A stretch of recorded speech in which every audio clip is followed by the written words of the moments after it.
The night at St. Adrianne's Hospital was eerily silent. The usual hum of monitors and distant footsteps muted by an unexplainable heaviness in the air. Outside, the city was alive, flashing lights. Sirens wailing in the distance, but inside, time seemed frozen. The fluorescent glow of the hospital lights flickered faintly. An almost imperceptible disturbance. Then, the security cameras glitched. For a brief moment, the screens froze, not on an empty hallway, but on something else. A shadow. It was barely distinguishable. A dark silhouette standing near the hospital entrance. And then, just as suddenly, the footage resumed, as if nothing had happened. Through the automatic doors walked a golden retriever. His golden coat shimmered under the hospital lights. His soft brown eyes scanning the corridor with an unsettling intensity. He did not hesitate. He did not wander aimlessly like a lost pet. He had a purpose. But no one stopped him. A nurse in scrubs glanced up from her station, her eyes landing on the dog for just a second before she returned to her paperwork. Too exhausted to question his presence. The security guard, distracted by a flickering screen, never even noticed the doors open. Mike, as the retriever was called, padded forward, his nails clicking against the cold linoleum floor. He knew where he was going. Past the emergency room, past the nurse's station, past the sleeping patients in dimly lit rooms, to the NICU. Inside the neonatal intensive care unit, a tiny baby lay in an incubator, her chest rising and falling weakly. Her heartbeat, faint and erratic, struggled against the relentless grasp of death. Tubes connected her fragile body to machines that beeped in quiet desperation. Struggling to keep her alive, the doctors had done everything they could. And yet, the child was slipping away. Mike pushed open the NICU door with his nose. Stepping inside unnoticed, the room was cool, filled with the sterile scent of antiseptic. But as soon as he entered, the temperature seemed to drop even further. The fluorescent lights flickered again, a strange static filling the air. The golden retriever moved with deliberate grace, settling beside the crib, as close as the medical equipment would allow. His golden fur brushed against the sterile metal, but he remained utterly still, his breathing calm and measured. And then, the monitors changed. The beeping softened, the baby's erratic heart rate slowing into a steadier rhythm. The machines, which had signaled her impending fate just moments ago, now showed faint signs of improvement. Mike watched her, his deep brown eyes reflecting something unexplainable. Outside, the security cameras glitched again. For a second, the footage turned to static. And when it cleared, the dog was already inside the NICU. No one saw how he got there. Nurse Grace Thompson had seen many strange things in her years at St. Adrianne's Hospital. But nothing quite like this. Her shift had been brutal, 16 grueling hours of battling failing heart rates, administering last-minute medications, and watching the line between life and death blur too many times. She had just stepped into the break room, hoping for a moment's rest, when an uneasy feeling settled in her chest. Something was wrong. The hospital felt different tonight. The usual murmur of activity, the rhythmic beeping of monitors, it was all still there. But beneath it, something else lingered. A presence. Brushing off the feeling as exhaustion, Grace grabbed her coffee and leaned against the counter. But her thoughts were quickly interrupted by an alert from the NICU. The baby's vitals had changed. Her breath caught in her throat. Was it finally over? Had the child, who had fought so long, finally lost the battle? Grace set her coffee down, her hands trembling slightly as she rushed toward the NICU. The hallways seemed darker, the lights buzzing faintly overhead. She quickened her pace. When she entered the unit, her eyes immediately locked onto an unfamiliar shape curled beside the incubator. A dog, a golden retriever, lying completely still, his golden coat illuminated by the soft glow of the monitors. Grace froze. What the hell? The dog wasn't supposed to be here. There were strict protocols, no unauthorized personnel, no unnecessary exposure to outside contaminants. And yet, here he was, settled so naturally beside the crib, as if he belonged there. Her first instinct was to shoo him away, to call security, to demand an explanation, but as she stepped closer, her breath hitched. The baby's vitals had stabilized. Heart rate steady, oxygen levels rising. Grace's hands flew to her mouth. It had been days since the baby had shown any sign of improvement. They had been preparing for the worst. And now, there was a change? Her gaze flickered between the monitors and the dog. It wasn't possible. Mike lifted his head, his deep brown eyes meeting Grace's, and for a moment, she felt something cold crawl up her spine. It wasn't fear. It wasn't dread. It was understanding. As if the dog knew. As if he had been waiting for her to see. The hospital's fluorescent lights flickered overhead, casting strange shadows on the walls. A distant static hum crackled through the overhead speakers, just for a second. So brief it could have been imagined. Grace took a step back, her pulse hammering in her ears. She was trained in science, in logic, in things that made sense. But this was something else. Grace couldn't move. The golden retriever, Mike, continued to stare at her with those knowing eyes. His body still except for the slow rise and fall of his breath. The NICU monitors, once chaotic and erratic, now beeped in perfect harmony, as if the machines themselves had settled into a rhythm dictated by the dog's presence. Grace swallowed hard. The rational part of her brain screamed that this was nothing but a coincidence. Maybe the baby's vitals had improved on their own. Maybe the dog had just wandered in and it happened to align with the child's sudden stability. But then why did it feel like something else was at play? A shiver crawled up her spine as she reached for her radio. She needed to report this. Her fingers barely brushed the button before the baby stirred. It was the smallest of movements, a twitch of the fingers. A slight turn of the head, but in the past 2 weeks. The child hadn't moved at all. Grace's breath hitched. Mike let out a low whimper. A sound filled with something unexplainable. And gently nudged closer to the incubator. The heart monitor beeped a little stronger. Grace's chest tightened. This isn't possible. The door to the NICU suddenly swung open. Dr. John Reynolds entered, his sharp gaze immediately locking onto the dog. His expression darkened. "What the hell is this?" he demanded. His voice sharp, authoritative. Grace forced herself to snap out of her trance. "Dr. Reynolds, what is a dog doing in here?" He cut her off. Stepping closer, his eyes flicked between the golden retriever and the baby's vitals. His frown deepening. "How long has he been here?" Grace hesitated. "Not long. I was just about to call security." Dr. Reynolds, ever the pragmatist, turned his attention to the monitors. His brows furrowed as he observed the readings. He knew these numbers. He had spent weeks watching them deteriorate, dreading the inevitable moment when he would have to inform the family that there was nothing more they could do. But now, the baby's oxygen levels were stabilizing, heart rate normalizing, temperature rising to a healthy level. Dr. Reynolds stiffened. "This," he muttered under his breath, his voice momentarily losing its usual cold edge. "This doesn't make sense." Mike stood up, his gaze never leaving the doctor's face.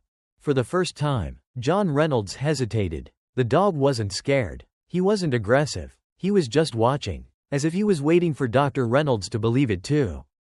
The fluorescent lights flickered again, and for a brief moment, the room was bathed in a strange, distorted glow. Grace's stomach turned. Something wasn't right. Mike let out a soft, deliberate bark, and then, the baby opened her eyes. A gasp escaped Grace's lips. Dr. Reynolds staggered back. For the first time in his career, the doctor who believed in nothing but logic and science was afraid. Dr. John Reynolds couldn't breathe. The baby's eyes were open, something he had deemed impossible just hours ago. The monitors displayed a near-perfect rhythm, but his mind refused to accept what he was seeing. Science did not work like this.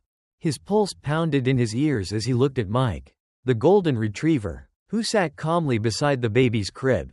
The dog's brown eyes held no fear, no uncertainty, only purpose. The overhead lights flickered again, their glow turning an eerie shade of yellow. The heart monitor gave a single irregular beep, causing Dr. Reynolds to flinch. Grace, still kneeling by the baby's crib, gripped the bed rail tightly. She had seen many miracles in her years as a nurse, but nothing like this. "This isn't right," John muttered, stepping back. His hands felt cold, clammy, as if the room itself had become something unnatural. "This baby was crashing minutes ago. I was preparing for the worst." Grace swallowed hard, her pulse racing in sync with the machines. "And now she's improving. Doctor, maybe we shouldn't question it." Dr. Reynolds shot her a sharp look. He had to question it. That was his job. He turned toward the dog. That thing. His voice faltered. There's no way it should be here. How did it even get inside? Mike tilted his head, as if considering his words. And then, the hallway outside fell silent. Grace and Dr. Reynolds exchanged uneasy glances. Hospitals were never silent. Even at night, there was always the hum of machines, the distant shuffle of nurses, the occasional call over the intercom. But now? Nothing. Dr. Reynolds turned toward the window. Beyond the glass, the city outside was frozen in time. No moving cars, no blinking traffic lights, no people walking, just stillness. Grace clutched her chest, feeling her heart race. "Doctor," she whispered, her voice trembling. John turned back to Mike, his breath shallow. The dog was still sitting beside the crib, his golden fur almost glowing under the dim light. He wasn't afraid, he was waiting. And then, a shadow moved. Not outside. Inside the room, behind the crib. Grace let out a sharp gasp as an unseen presence seemed to shift through the space. Mike snapped his head up, his ears pinning back. He let out a low, guttural growl, one that sent chills crawling up Dr. Reynolds' spine. The air grew heavier, thick like a pressure that threatened to crush them. Dr. Reynolds clenched his jaw, forcing himself to stay rational. "There's an explanation for this," he muttered, as much to himself as to Grace. Mike's growl deepened, his fur bristled. The baby let out a small, sharp cry. And then, the machines shut down, the lights cut out. The hospital was plunged into absolute darkness. And something breathed in the room with them. For a moment, there was nothing. No beeping machines, no lights, just silence. And then, the breathing. Dr. John Reynolds stiffened, his ears straining to locate the source of the sound. It was deep, slow, unnatural, the kind of breath that didn't belong to a human, or any living thing he could name. Grace gripped the crib, her knuckles turning white. Mike, the golden retriever, stood beside the baby, his entire body tense, growling so deeply it sounded like a warning from something ancient. A whisper, just a breath away, drifted past John's ear. "Doctor." His entire body went cold. The sound had come from right next to him, but when he turned, there was nothing. Mike barked, a sharp, commanding sound that shattered the silence. The force of it sent an invisible ripple through the air, as though something unseen had been disturbed. Then, all at once, the baby wailed. It wasn't just a cry. It was a scream of terror. The raw sound of an infant sensing something no adult could understand. Grace reacted instantly, reaching for the baby. "Shush, sweetheart. It's okay," she whispered, though her shaking hands betrayed her own fear. The air grew heavier, pressing down on them. John felt his lungs struggle to expand, his heart hammering in his chest. Mike lunged forward suddenly, snapping at empty air. And then, the lights flickered back on. John's breath came in sharp gasps as the hospital machines beeped back to life. One by one, Grace clutched the baby to her chest, her eyes wide and disbelieving. Mike stood in a rigid stance, his fur bristling, staring into the corner of the room, at something only he could see. John followed the dog's gaze, and what he saw made his stomach twist violently. The glass window of the ICU crib had a handprint on it. A smudged, blackened handprint, but there was no one there. A chill rushed through his veins, his medical brain fighting the impossibility of what was happening. Handprints don't just appear out of nowhere. Grace let out a shaky breath. "Doctor, what is going on?" John had no answer, but Mike did. The golden retriever suddenly turned toward the door, ears perked, eyes locked on something unseen. His growl returned, low, threatening. And then, the door creaked open. Not from the wind, not from a human hand. It opened on its own. And on the other side, the hallway was no longer empty. Shadows moved unnaturally, sliding along the walls, whispering. Mike bared his teeth, standing protectively in front of the baby. And for the first time in his life, Dr. John Reynolds felt real, unshakable fear. The whispers intensified, rising and falling like a distant chant. Words just out of reach. Dr. John Reynolds forced himself to breathe, though each inhale felt like pulling air through ice. His logical mind struggled against the sheer impossibility of what was happening. Hallucination, stress, exhaustion, but deep down, a primal part of him knew this was real. Grace clutched the baby tightly. Instinctively stepping back toward the crib, the infant's screams turned into choking sobs, her tiny body writhing in distress.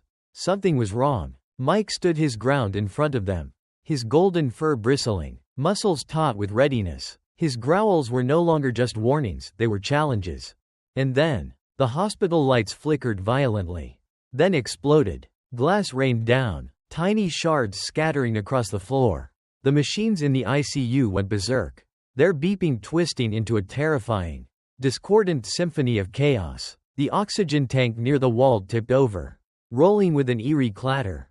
John threw up his arms to shield his face, his breath ragged. This wasn't possible. Then the temperature plummeted, not just a chill, but an unnatural, bone-deep cold that sucked the warmth from the air. His skin prickled, and every breath came out in a white mist. Grace staggered, her teeth chattering. Mike, she whispered, barely audible over the chaos. But the dog wasn't moving. He was staring into the darkness, his eyes locked onto something none of them could see. Then, the door slammed shut, a force so strong it sent papers flying, the crash reverberating through the room like a gunshot. The baby let out a piercing wail. John spun around, his heartbeat thundering in his ears. "Who's there?" he bellowed, but the only response was the whispering, "Closer now," wrapping around them like invisible hands. Then something moved, a shadow, a dark, writhing mass, stirred in the reflection of the crib's glass window. John felt his stomach lurch. It was a distorted shape, tall and impossibly thin, its form rippling as if submerged in water. No eyes, no features, just a dark void, watching them, and it was smiling. A hand, long, twisted fingers, pressed against the glass from the inside. The baby gasped, her body jerking violently as if something had touched her. "No, no, no," Grace sobbed, shielding the infant. Then, Mike lunged. A feral, earth-shaking snarl tore from his throat as he launched himself toward the crib. The moment his body made contact, the glass shattered outward. The shadow screeched, a horrible, inhuman sound that rattled through the air. The force of Mike's impact sent an invisible shockwave through the room, pushing the darkness back. And then, silence. John gasped for breath, his ears ringing, his body trembling. Mike stood in the debris of broken glass, his chest heaving, his golden fur standing on end. The baby, still in Grace's arms, took a deep breath, and then, for the first time in hours, stopped crying. Her tiny fingers curled around Grace's shirt, her breathing soft and steady. The machines beeped in perfect rhythm. The shadow was gone, but John knew it wasn't over. Not yet. The ICU remained eerily silent in the aftermath of whatever had just happened. The only sounds were the faint beeping of the monitors and the shaky breathing of those left standing. Glass crunched underfoot as Dr. John Reynolds cautiously stepped forward, his hands trembling as they hovered over the now still baby. Her color had returned, her chest rose and fell in an even rhythm, and the monitors, just minutes ago blaring with distress, displayed nothing but normal readings. She was alive, but John's relief was short-lived. His gaze flickered to the crib, or rather, what was left of it. The shattered glass lay in shards on the floor, reflecting the dim hospital lights. But the most disturbing part was the mirror-like surface on the inside of the crib's broken glass. It was still moving, like black ink in water. The shadows writhed and stirred beneath the surface. And then, the whispering returned, soft at first, slithering through the air like unseen fingers. Twisting, growing, spreading. John felt his throat tighten. He could almost understand it this time. The whispers weren't just noises anymore, they were words. Words in a language he didn't recognize, but somehow felt in his bones. Grace stiffened, clutching the baby closer, her lips moving in silent prayer. And Mike wasn't growling anymore. The golden retriever stood deathly still, ears perked, tail rigid, his deep brown eyes fixed on the swirling shadows. His muscles twitched, but he didn't lunge again. This wasn't over. John barely had time to react before the ICU door burst open. A group of security officers rushed in, weapons drawn, their flashlights slicing through the dim room. "What the hell is going on in here?" one of them demanded. His voice sharp, but beneath it was a tinge of fear. Dr. John knew they wouldn't believe him. How could they? What words could explain this? That a shadow, something not even alive, Had attacked an infant? That a dog, of all things, had saved her? But the whispers weren't done. They grew louder, angrier, desperate. The glass on the monitors cracked. One by one, the room suddenly felt too small, too suffocating, like the air had thickened into something wrong. And then, bang! The overhead fluorescent exploded, raining sparks down upon them. The security officers stumbled backward, shielding themselves as another sharp gust of cold air blasted through the room. Mike snapped his head to the side, his entire body bristling as his eyes locked onto something invisible just beyond the door. And then, before John could even process what was happening, the lights in the entire hospital went out. Total darkness. And in that black void, John heard it. A whisper, no longer far away, right next to his ear. He's not done yet. The hospital was plunged into absolute blackness. The sudden loss of power turned the familiar hallways of St. Adrianne's into an abyss of suffocating silence. The only sounds were the ragged breathing of the people in the ICU and the distant hum of the backup generators struggling to restart. Then came the whispers again. This time, they weren't scattered, they were clear. And they were coming from the crib. Dr. John Reynolds took an unsteady step back, his pulse thundering in his ears. In the dim emergency lights that flickered to life, he could just barely make out the baby's crib. Or rather, what was inside it. The shadows had gathered, thick like smoke, forming a writhing mass above the infant's tiny form. The darkness twisted, stretching impossibly, shifting as though trying to take shape, something unnatural, something unseen by human eyes before. And yet, Mike saw it. The golden retriever let out a low, guttural growl, his ears pinned back, fur bristling along his spine. His stance was rigid, a predator locked onto an enemy only he could fully see. Jesus Christ, one of the security guards breathed, his flashlight trembling in his grip. And then, the shadows struck. A burst of icy wind howled through the ICU, sending papers flying, toppling over IV stands, rattling the heart monitors. The baby let out a cry, piercing the eerie silence, and Grace clutched her tightly, her eyes wild with terror. Mike lunged. The golden retriever launched himself straight at the darkness, jaws snapping onto something not solid, yet somehow real enough to fight back. The impact sent a shockwave through the room. The monitors flatlined again, the security guards were knocked off their feet, and Dr. John had to grab onto a rolling cart just to keep himself upright. Mike held on, his powerful form illuminated by the flickering red emergency lights. He was shaking something, thrashing it, as though engaged in a battle with an enemy none of them could see clearly. And then, a screech, a noise so unnatural, so unholy, that it sent a cold spike of terror through every person in the room. The shadows recoiled. For the first time, they retreated. They poured out of the crib like liquid, twisting and curling toward the ventilation ducts, the cracks beneath the doors, escaping, as if fleeing from Mike. Then, silence. The ICU was left in a state of complete disarray. The heart monitors slowly flickered back to life, their beeps erratic but growing stronger. The baby was breathing. Mike stood in the middle of the destruction, his chest heaving, his golden fur now damp with something black and inky that dripped onto the pristine hospital tiles. Dr. John stared at him, then at the crib. The baby was safe, but the battle wasn't over. Because somewhere in the dark corridors of St. Adrianne's hospital, the whispers were still there. And they weren't finished yet. The ICU remained eerily silent after the unseen battle had ended. The only sound was the steady beeping of the baby's heart monitor. A sign that life had been restored. But no one dared to speak. Dr. John's breath came in shallow gasps as he watched Mike, the golden retriever who had done the impossible. The dog stood motionless, his fur bristling, his body still locked in battle mode, though the shadows had vanished. His golden coat, once pristine, was stained with an inky black substance, thick like tar. Then, slowly, the darkness began to fade from his fur, evaporating, as if it had never been there. Mike let out a deep breath, his tense muscles finally relaxing. He turned to look at the baby, then at Grace, his deep brown eyes holding something ancient and knowing. The baby stirred, her tiny fingers curling slightly as a small, almost peaceful sigh escaped her lips. A miracle. Or something far, far more than that. What the hell just happened? The security guard's voice was barely above a whisper, his flashlight still trembling in his hand. Dr. John didn't answer, he didn't have one. What he had just witnessed defied every scientific explanation, every law of medicine and physics that he had ever believed in. He had spent years dismissing superstitions, rejecting the idea that faith or fate had any role in saving lives. And yet, he had just seen a dog save a child from something invisible, something unnatural. He had just seen science fail. The unspoken truth. Mike let out a soft whine, padding toward Grace, who still held the baby close.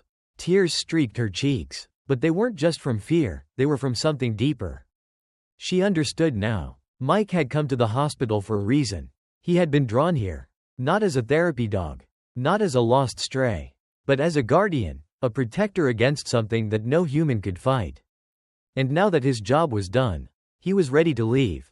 He turned toward the ICU door, stepping lightly past the wreckage, the overturned medical carts, the shattered glass vials. His tail wagged once, a farewell, a silent, "You're safe now," before he slipped into the hallway. Wait. Grace moved forward, but Mike was already gone. By the time they reached the hallway, there was no sign of him. The hospital's security footage later showed something even stranger. Mike was never captured on any camera. It was as if he had never existed in the first place. The legacy of Mike. The weeks that followed were filled with whispered theories, secret discussions, and a quiet, unsettling truth that no one wanted to acknowledge.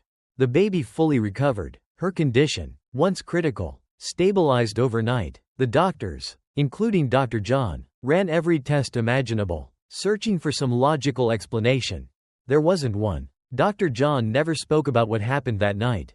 But he changed. He stopped dismissing the things he didn't understand. He started listening when people spoke of faith and the unexplainable. And sometimes, late at night, when the hospital halls were empty, he swore he could still hear soft paw steps echoing in the distance. Because some guardians never leave. Some stories are meant to be understood, while others are meant to be felt. The story of Mike, the golden retriever who appeared at the hospital that fateful night, is one that defies logic, science, and explanation, but it leaves behind lessons that are impossible to ignore. The first and most profound lesson is that not everything in life can be explained by science alone. Dr. John had spent his entire career believing in facts, data, and what could be measured. But that night, he faced something that shattered those beliefs, a force that had no rational explanation, yet was undeniably real. It reminds us that sometimes, faith and intuition hold just as much power as logic. There are forces in this world, whether we call them fate, destiny, or something else, that we may never fully comprehend. The second lesson is about the power of silent guardianship. Mike never spoke, never asked for recognition, and yet, he changed lives through his quiet presence. His instinct, loyalty, and courage became the difference between life and death. In our own lives, we often underestimate the impact of silent protectors, the friends who check in on us, the family members who stand by us even in our worst moments, the pets who sense our pain and stay close without needing words. True guardians don't always come in expected forms, but they are always there when we need them most. Another critical lesson is about trusting our instincts.